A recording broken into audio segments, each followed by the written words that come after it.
सूरत आदमी इंसाफूदे गर्भ सूरत आदमी इंसाफूदे अहमद अबू जहल हम एक साबूदे अहमद अबू जहल हम एक साबूदे आदमीरा आदमियत लाज़िमास्त ओदरा गर्बून बाशद ही जोमास ओदरा गर्बून बाशद ही जोमास अल्लाहु আকবার।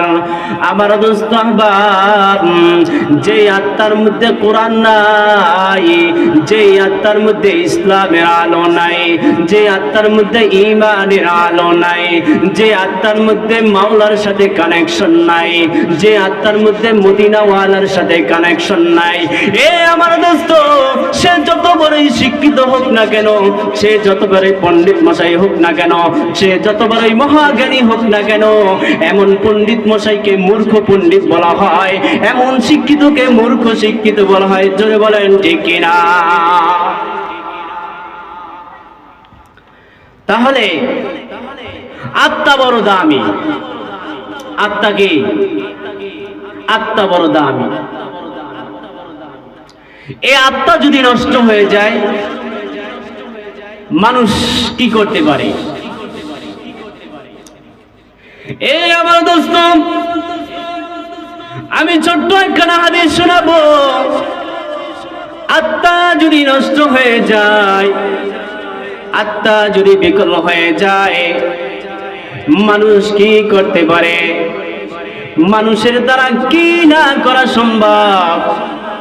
আত্মা যদি নষ্ট হয়ে যায়, আমার দোস্ত আহবাব, সাহাবায়ে কেরামের যুগ, আমার নবীর হাতে যারা হাত দিয়েছেন তাদেরকে বলা হয় সাহাবী। আমার নবী এমন একটা সময় আসছে, যেই সমাজটাকে বলা হয় জাহিলি সমাজ, সেই সময়ের মানুষদেরকে বলা হয় জাহিলি মানুষ।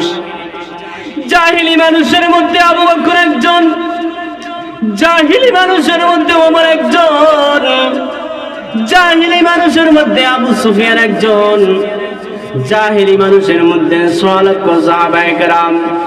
কারণ আমার নবী ইসলাম নিয়ে আসার আগে, আমার নবী ইসলাম নিয়ে আসার আগে মানুষের মধ্যে যেই অসভ্যতা ছিল, মানুষের মধ্যে যেই অশিক্ষতা ছিল, মানুষের মধ্যে যেই মূর্খতা ছিল, মানুষের মধ্যে যেই বর্বরতা ছিল, মানুষের মধ্যে যেই বেহায়াপনা ছিল, এই বেহায়াপনার কারণে আমার আল্লাহ সেই সমাজটাকে জাহিলি সমাজ ঘোষণা করেছেন। ও আমার দোস্ত, আমার নবীর আগমনের পরে জাহিলি সমাজ একজন মানুষ আমার নবীর হাতে হাত দিয়া মুসলমান হয়ে গেলেন। সেই মুসলমান সাহাবীর নাম দাহিয়া কলবি রাদিয়াল্লাহু তাআলা আনহু। চিৎকার দিয়ে বলেন সুবহানাল্লাহ।